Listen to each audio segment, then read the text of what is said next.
સુરતના લીંબાયત નીલગિરી પાસે બે સગા ભાઈઓએ એસિડ ગટગટાવી આપઘાત કરતા ચકચાર મચી ગઈ હતી। પત્ની સાથેના ઝઘડામાં પોલીસ આવતા યુવકે એસિડ ગટગટાવી લીધું હોવાનું જાણવા મળ્યું છે। સુરત શહેરના લીંબાયત વિસ્તારમાં નીલગિરી પાસે આવેલ સાંઈ બાબાના મંદિર પાસે પત્ની સાથેના ઝઘડામાં પોલીસ આવતા યુવકે એસિડ ગટગટાવી લીધું હતું, જેથી તેને તાત્કાલિક સારવાર માટે હોસ્પિટલ ખસેડતા તેને ફરજ પરના ડોક્ટરે મૃત જાહેર કર્યો હતો। આ બનાવની જાણ થતાની સાથે જ તેના મોટા ભાઈને નાના ભાઈના મૃત્યુનો આઘાત લાગ્યો હતો અને નાના ભાઈના મૃત્યુના ગમમાં મોટા ભાઈએ પણ એ જ જગ્યાએ એસિડ ગટગટાવી આપઘાત કરી લેતા ચકચાર મચી જવા પામી છે।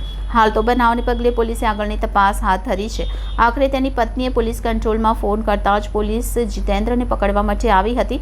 પોલીસ આવતાની સાથે જ જીતેન્દ્ર ઘરમાંથી એસિડની બોટલ લઈને નીકળી ગયો હતો અને સાંઈબાબાના મંદિરની પાછળના ભાગે જ એસિડ ગટગટાવી આપઘાત કરી લીધો હતો।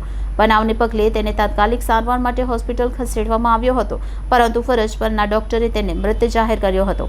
બીજી બાજુ તેના મોટા ભાઈ નાયકા બિપિન બાપુભાઈને આ વાતની જાણ થઈ હતી કે તેના નાના ભાઈએ એસિડ ગટગટાવી આપઘાત કર્યો છે, જેથી નાના ભાઈના ગમમાં મોટા ભાઈ બિપિને પણ એસિડ ગટગટાવી લીધું હતું, જેથી તેને પણ સારવાર માટે ખસેડવામાં આવતા ફરજ પરના તબીબોએ તેને પણ મૃત જાહેર કર્યો હતો। એક સાથે બંને ભાઈના મોતના પગલે સમગ્ર વિસ્તારમાં ચકચાર મચી જવા પામી છે। પોલીસ સ્ટેશન વિસ્તારમાં રહેતા એક બેને ફરિયાદ શહેર પોલીસ કંટ્રોલ રૂમમાં એક કોલ કર્યો હતો કે એમના પતિ એમને ઝઘડો કરે છે અને એમને મારે છે। આ બાબતને અનુસંધાને તરત જ PCR વાન એમના ઘટના સ્થળે પહોંચી હતી।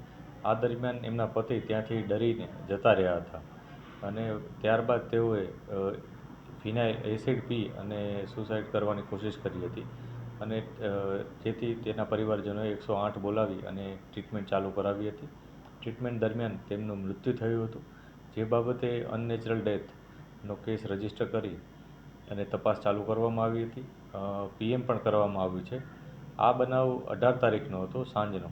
ત્યારબાદ બીજે દિવસે બપોરે એટલે કે 19 તારીખે બપોરના સમયે એમના જે મોટા ભાઈ છે જીતેન્દ્ર નાયકા, એને પણ આ બાબતથી ખૂબ જ સદમો લાગ્યો હતો અને પોતે આઘાતમાં આવી જઈ અને પોતે પણ એ જ પ્રકારે એસિડ પી ગયા હતા।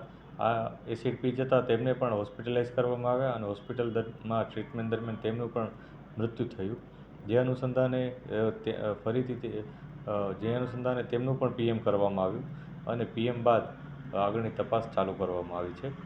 આ સમગ્ર બનાવમાં પોલીસ તમામ એંગલથી તપાસ કરી રહી છે, જેમાં મેડિકલ એવિડન્સીસ, મોબાઈલની વિગતો, એના પરિવારજનોના નિવેદનો વગેરે અમે તપાસી રહ્યા છીએ અને જે પણ અમને આગળ પુરાવા અને બાબતો સામે આવશે એ મુજબ આગળની કાર્યવાહી કરીશું।